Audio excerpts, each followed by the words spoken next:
2026 आ चुका है। 2026 में आपको मैं ऐसी स्ट्रेटेजी बताने वाला हूँ, ऐसी ट्रिक बताने वाला हूँ, अगर आपने उसको यूज़ कर लिया कोई भी एग्ज़ाम को आप पास कर सकते हैं। ये ट्रिक और ये स्ट्रेटेजी ये बहुत ही एक्सपीरियंस से बनी है, बहुत ही एक्सपीरियंस से समझ में आया कि कैसे किसी भी एग्ज़ाम को पास करना चाहिए, कैसे आप किसी भी एग्ज़ाम को क्रैक कर सकते हैं।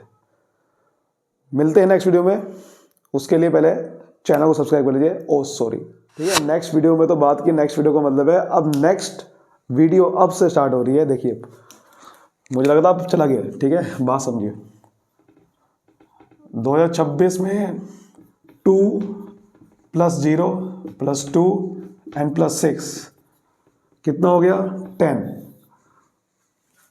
तो एक चीज को 10 बार आपको समझना है जो मैं बताने वाला हूं, ठीक है। 10 बार समझना है उस बात को, क्योंकि ये बात सुनने में आपको हो सकता है आपको बहुत छोटी लगेगी, बहुत आसान लगेगी। आपको लगेगा कि हाँ यार ये तो मैंने सुन रखा है, हाँ यार ये तो नॉर्मल बात है। लेकिन नॉर्मल बात आपको लग रही है, आपको पता नहीं होगा उसके बारे में। बात समझिए, कोई भी एग्जाम को अगर क्रैक करना होता है या कोई भी एग्जाम को पढ़ना है, आपको हमेशा PYQs को फॉलो करना है। PYQs plus sample paper. मतलब आपको हमेशा कोई भी एग्जाम को अगर पढ़ना है, क्रैक करना है, तो सबसे बड़े तरीका है पिछले साल के क्वेश्चन पेपर्स उठाइए। प्रीवियस साल के क्वेश्चन पेपर, पिछले 5 साल के, 10 साल के, 10 साल तो बहुत दूर हो गया, लेकिन पिछले अगर आप 3-4 साल के भी क्वेश्चन पेपर उठाएंगे, जो भी एग्ज़ाम है आपका, जो भी, आपको समझ में आ जाएगा एग्ज़ाम पैटर्न क्या है। एग्ज़ाम पैटर्न क्या होता है? एग्ज़ाम पैटर्न कि कौन से क्वेश्चन बनते हैं एग्ज़ाम में, कौन से question 1 mark, 3 mark, 4 mark, 6 mark, depending upon आपको कोई भी एग्ज़ाम हो सकता है। कोई भी एग्ज़ाम का पैटर्न है तो वो आपको समझ आ जाएगा एग्ज़ाम का पैटर्न क्या है। भाई इस चैप्टर में से कौन सा क्वेश्चन आता है, इस चैप्टर में से कितने मार्क्स का क्वेश्चन आता है, कैसा क्वेश्चन आता है, सिलेबस क्या है, सब आपको समझ में आ जाएगा कौन सा सिलेबस से पूछ रहा है। सैम्पल पेपर के अकॉर्डिंग भी, सैम्पल पेपर से आपको समझ में आ जाएगा किस किस टाइप से क्वेश्चन बन सकते हैं, लेटेस्ट पैटर्न क्या है, उसके अकॉर्डिंग आपको सारा एक तरह का मॉक टेस्ट मिल जाएगा, जिसे हम मॉक टेस्ट बोलते हैं। कि रूबरू सैम्पल पेपर क्या है, एक हूबहू जो एग्जाम में आने वाला है पेपर, उसके जैसा आपको पेपर मिल जाएगा, दैट इज को सैम्पल पेपर। तो वो प्रैक्टिस करना बहुत ज़रूरी है। वहीं से तो आपको समझ में आएगा कि आप पढ़ना क्या है। लोग क्या करते हैं, सीधा पढ़ना स्टार्ट करते हैं। सीधा पढ़ना स्टार्ट नहीं करना। मैं उनके लिए कह रहा हूँ जो एंड में पढ़ रहे हैं। ये वीडियो मुझे पता है कि आप तभी देख रहे होगे ना। ये थोड़ी है कि अभी आपकी क्लास स्टार्ट हुई है या अभी कोई एग्ज़ाम का नोटिफिकेशन आया, नोटिफिकेशन आने से पहले ही 1 साल पहले आपने पढ़ना स्टार्ट कर दिया होगा। नहीं, बहुत सारे तो नोटिफिकेशन जब आता है एग्ज़ाम का तभी पढ़ना स्टार्ट करते हैं, है ना। बहुत सारे क्या, मतलब ज़्यादातर ही। और अगर आप 12th में हैं या 11th में है या कोई भी क्लास में, तो अब आप कॉलेज में या तो वहाँ भी आप, जरूरी नहीं है कि आप पूरे साल से पढ़ना स्टार्ट, या जैसे ही कॉलेज स्टार्ट हुआ पढ़ना स्टार्ट, उस टाइम वीडियो देख रहे होगे। नहीं, ये वीडियो आप तभी देख रहे होगे जब आपको अब एग्ज़ाम आने वाला होगा, है ना। तो बात समझो, ये समझने के बाद आपको ये क्लियर हो जाएगा, अच्छा ये यूनिट है या ये चैप्टर्स है जहाँ से इतने मार्क्स का क्वेश्चन बनने वाला है, ये टाइप का क्वेश्चन आता है, दैट्स इट।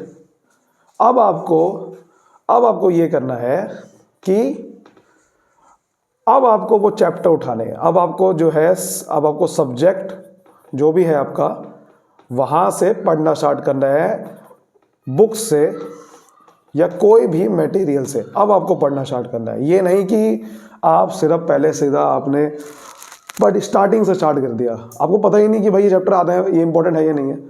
मान लो एक बुक में 10 चैप्टर है, ठीक है, 10 चैप्टर है। मैं बहुत ही, अब आपको ध्यान समझना कि ये सबसे इंपॉर्टेंट बात बता रहा हूँ। सुनने में बहुत छोटी लगेगी आपको, लेकिन आप गलती करते हो बहुत सारे, यही गलती करते हो। ध्यान समझना बात जो मैं कह रहा हूँ, ठीक है, ध्यान समझना। तो देखो मैं क्या कहना चाह रहा हूँ। मान लो इस बुक में 10वां चैप्टर ऐसा है जहां से भैया एक 8 नंबर का क्वेश्चन बनेगा, ठीक है। ये 3 चैप्टर में से 12 नंबर क्वेश्चन बनेगा, ठीक है। और ये 4 चैप्टर में से 20 नंबर क्वेश्चन बनेगा। और यहां से सिर्फ 10 नंबर का बनेगा, यानी कि कुल मिला के 5-5 का होगा जो भी है।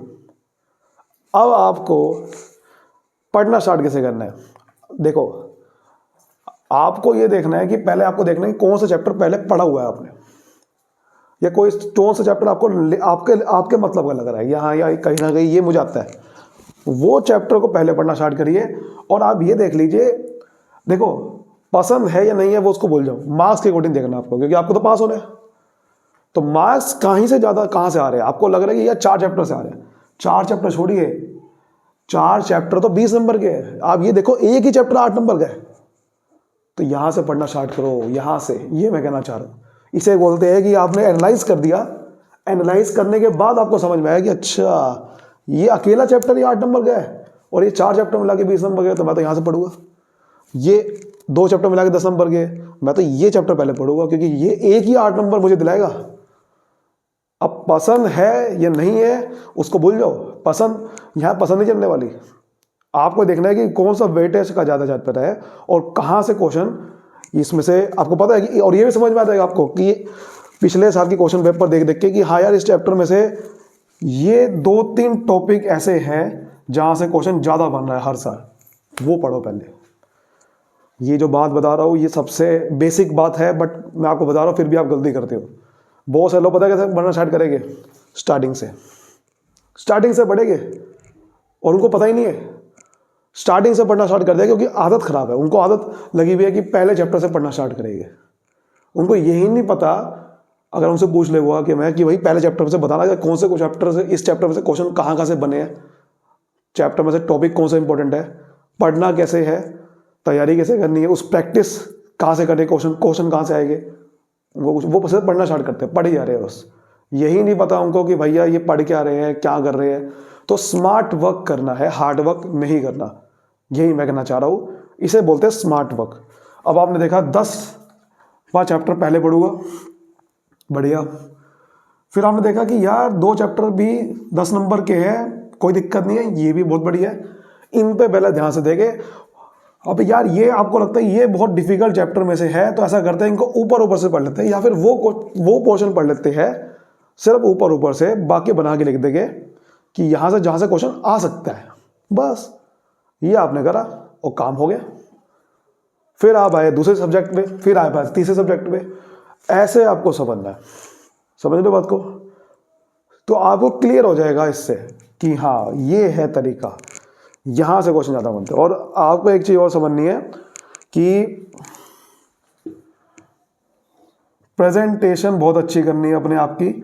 जो आप प्रेजेंटेशन का मतलब ये नहीं कह रहा मैं अच्छी राइटिंग नहीं भाई, आंसर को लिखना कैसे है, जैसे थ्योरी में आंसर को लिखना कैसे है, मैं कहना चाह रहा हूँ आपको टू द पॉइंट लिखना है। टू द पॉइंट मतलब जो पूछा गया है सिर्फ वो बताना है, आगे पीछे की कहानी अगर आप कॉलेज में नहीं है तो ना बतानी है आपको अगर 12th तक हो आप, तो आपको कोई आगे पीछे की कहानी, जो पूछा है क्वेश्चन में पूछ रहा है बताओ पानी, मैं एक एग्जांपल दे रहा हूँ बिल्कुल सिंपल, जो आप ऐसे ही सिंपल बताओ व्हाट इज वाटर, पानी क्या है, और आप बता रहे हो पानी कहाँ से आया, पानी का आविष्कार किसने किया, पानी यहाँ बहता है, पानी वहाँ बहता है, आपने ये तो बताया नहीं पानी है क्या, समझ लो बात को, आपने ये तो बताया नहीं, जो पूछा है वो तो बताया नहीं, इधर की उधर की सारी कहानी लिख दी, नंबर कैसे मिलेगा।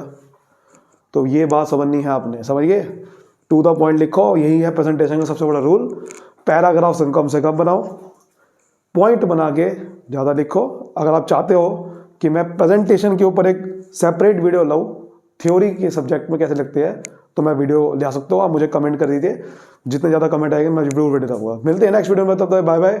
और बात करिए, समझिए, प्रैक्टिस करिए, इस बातों को जो मैंने बताया 10 बार समझिए, 10 बार पढ़िए। नेक्स्ट वीडियो में मिलते हैं, बाय बाय, टेक केयर।